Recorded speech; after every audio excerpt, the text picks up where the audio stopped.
नमस्कार दोस्तों।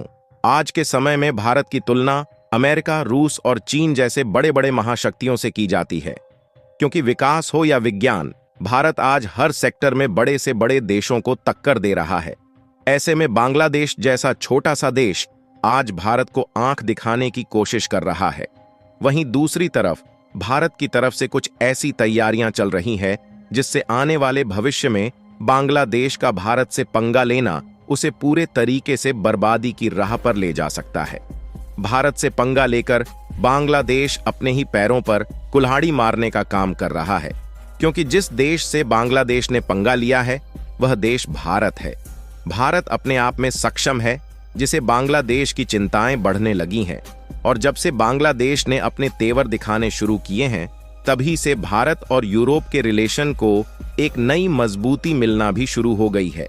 क्योंकि जहां पिछले कुछ दिनों में भारत की तरफ से यूरोप में एलपीजी प्रोजेक्ट सेटअप किया गया, वहीं अब भारत के द्वारा यूरोप में डीजल और पेट्रोल की सप्लाई बढ़ने जा रही है। यानी कि डीजल और पेट्रोल की सप्लाई यूरोप में बढ़ाने के बाद उन देशों में भारत की डीजल और पेट्रोल सप्लाई कम हो सकती है, जो डीजल और पेट्रोल की इंपोर्ट के लिए भारत पर ही डिपेंडेंट है। इसीलिए बांग्लादेश की चिंता बढ़ने लगी है, क्योंकि बांग्लादेश डीजल और पेट्रोल का इंपोर्ट मेनली भारत से ही करता है। पूरी अपडेट क्या है इस वीडियो में समझते हैं, लेकिन वीडियो में आगे बढ़ने से पहले भारत जिस तरह से बांग्लादेश को सबक सिखा रहा है, उसके लिए वीडियो को एक लाइक करके चैनल को सब्सक्राइब जरूर कर लीजिए। दरअसल नेपाल, भूटान समेत बांग्लादेश जैसे भारत के पड़ोसी देशों में डीजल और पेट्रोल की सप्लाई भारत के द्वारा ही की जाती है।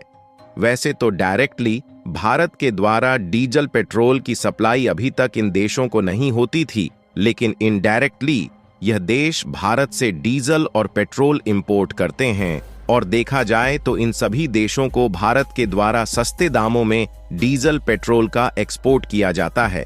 दोस्तों, वीडियो में आगे बढ़ने से पहले कमेंट में जय श्री राम और भारत भूमि के लिए और हमारे देश के वैज्ञानिकों के लिए सच्चे हृदय से कमेंट में जय हिंद, जय भारत, वंदे मातरम अवश्य लिख दें। डीजल और पेट्रोल की सप्लाई बंद कर दिया जाए तो इन देशों में एलपीजी और सीएनजी गैसों की आपूर्ति नहीं हो सकती।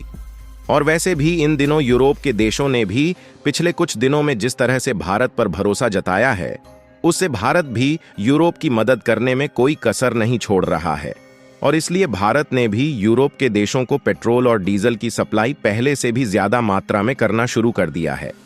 एक रिपोर्ट के मुताबिक भारत की जानी मानी डीजल और petrol supplier company Petronet Europe में डीजल और पेट्रोल की सप्लाई को शुरू करने जा रही है। और कमाल की बात यह है कि यूरोप को भारत के द्वारा डीजल और पेट्रोल की सप्लाई की जाएगी, और इसे डायरेक्ट लिंक पाइपलाइन के थ्रू सप्लाई किया जाएगा, जिससे ट्रांसपोर्टेशन कॉस्ट को बचाया जा सकता है। और देखा जाए तो भारत और यूरोप के बीच यह एक लॉन्ग टर्म एग्रीमेंट होने वाला है, जिसके कारण यूरोप में डीजल और पेट्रोल सप्लाई करने की तैयारी पाइपलाइन के थ्रू की जा रही है। आपको बता दें कि पिछले साल 2023 में भारत और बांग्लादेश के बीच कुछ डील हुई थी, जिसमें इस साल यानी कि 2024 में भारत बांग्लादेश को डीजल और पेट्रोल की सप्लाई करने वाला था। लेकिन बांग्लादेश का चीन के प्रति प्रेम को देखकर भारत ने भी बांग्लादेश को सबक सिखाने की ठान ली है, और उसे मालदीव के जैसे घुटने पर लाने के बाद ही छोड़ेगा। फिलहाल भारत और यूरोप के बीच डीजल और पेट्रोल के लिए फाइनल की गई इस डील को देखा जाए तो इसमें भारत की पेट्रोल, डीजल और पेट्रोल यूरोप में हर साल 300 मेगावाट कैपेसिटी की डीजल और पेट्रोल सप्लाई करने का काम करेगी। शुरुआती दौर में डीजल और पेट्रोल की सप्लाई कंटेनर के द्वारा की जाएगी, जिसमें भारत और यूरोप के आयरलैंड के बीच शिपिंग के माध्यम से आसानी से डीजल और पेट्रोल की सप्लाई करने का प्लान बनाया गया है। लेकिन कुछ दिनों बाद इसे पाइपलाइन के जरिए भेजने का काम किया जाएगा, क्योंकि यह एक लॉन्ग टर्म एग्रीमेंट है। आपको बता दें कि यूरोप में ओनर एडी एक 300 मेगावाट क्षमता वाली रिफाइनरी प्लांट को सेटअप किया जा चुका है, जहां पर यूरोप के पास रिफाइन करने के लिए गैस मौजूद नहीं है। यानी कि देखा जाए तो यूरोप में इस समय डीजल और पेट्रोल की डिमांड काफी ज्यादा है, और यह भारत के लिए एक अच्छा मौका बन सकता है। भारत और यूरोप के बीच। इस डील में कंटेनर के माध्यम से भारत और यूरोप के सबसे नजदीकी आयरलैंड द्वारा सप्लाई की जाएगी।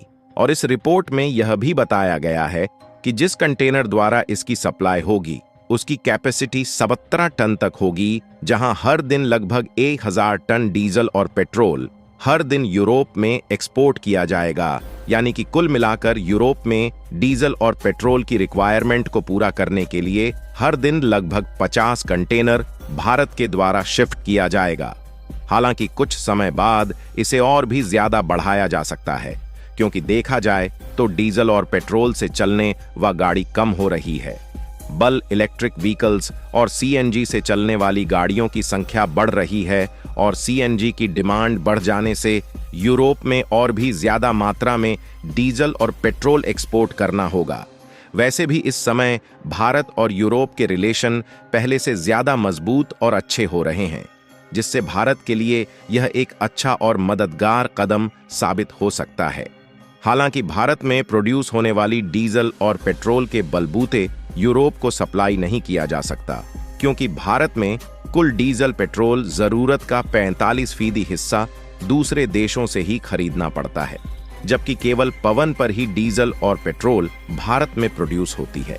और इसीलिए भारत उन देशों में डीजल और पेट्रोल इंपोर्ट करने का मौका तलाश रहा था जहां से सस्ते दामों में डीजल और पेट्रोल भारत को मिल सके, जिसके लिए भारत को यही मौका कतर में मिल गया है, जो कि भारत को आने वाले 20 सालों तक सस्ते दामों में डीजल और पेट्रोल बेचने के लिए तैयार हो गए हैं। आपको बता दें कि कतर के अलावा भारत रूस, अमेरिका और सऊदी अरब जैसे देशों से भी डीजल और पेट्रोल का आयात करता है, लेकिन इन देशों से डीजल और पेट्रोल इंपोर्ट करने के लिए ज्यादा कॉस्ट पे करना पड़ता है। भारत को जो मौका कतर ने दिया, भारत ने इस मौके का फायदा उठाते हुए आने वाले 20 सालों तक के लिए डीजल और पेट्रोल को इंपोर्ट करके डील को फाइनल कर लिया है, जहां हर साल लगभग 75 मिलियन टन डीजल और पेट्रोल को भारत की पेट्रोनेट कतर से खरीदने का काम करेगी। और देखा जाए तो कतर से जो डीजल और पेट्रोल इंपोर्ट किया जाएगा वह भारत की जरूरत से कहीं ज्यादा है। यानी कि भारत की जरूरत के अलावा जो डीजल और पेट्रोल बचेगा उसे यूरोप में बेच दिया जाएगा। इसके अलावा डीजल और पेट्रोल की कुछ मात्रा भारत में रिफाइन करके एलपीजी और सीएनजी जैसी गैसों को भी दूसरे देशों में एक्सपोर्ट किया जाएगा। यहां तक कि इस समय भी भारत से यूरोपीय देशों समेत मिडिल ईस्ट के देशों में एलपीजी का एक्सपोर्ट किया जाता है। इसके अलावा भारत की जानी मानी कंपनी अडानी टोटल गैस ने डीजल और पेट्रोल को प्राइमरी फ्यूल बनाने की तैयारी शुरू कर दिया है, जिसमें अडानी ग्रुप डीजल और पेट्रोल रिफाइनरी का सेटअप तैयार करने जा रही है, जिससे भारत में ज्यादा मात्रा में डीजल और पेट्रोल रिफाइन हो सकेगा। और ज्यादा मात्रा में डीजल और पेट्रोल रिफाइन करके हम दूसरे देशों में भी एलपीजी और सीएनजी जैसी गैसों का के एक्सपोर्ट को बढ़ाने वाले हैं। डीजल और पेट्रोल रिफाइनरी को बढ़ाने के बाद ज्यादातर यूरोपीय देश भारत से ही एलपीजी और सीएनजी का एक्सपोर्ट करेंगे, क्योंकि इस समय यूरोपीय देशों के साथ भारत के ट्रेड रिलेशंस बढ़ते ही जा रहे हैं। और अगर यूरोप में एक्सपोर्ट होने वाले पेट्रोलियम प्रोडक्ट की बात करें तो यह हर महीने बढ़ता ही जा रहा है, और साथ में भारत के आगे बढ़ने की रफ्तार जितनी ज्यादा तेज हो रही है, बांग्लादेश जैसा छोटा सा देश उतनी तेजी के साथ पिछड़ता जा रहा है, क्योंकि भारत ने इस समय बांग्लादेश से अपने हाथ को पूरी तरह से पीछे खींच लिया है।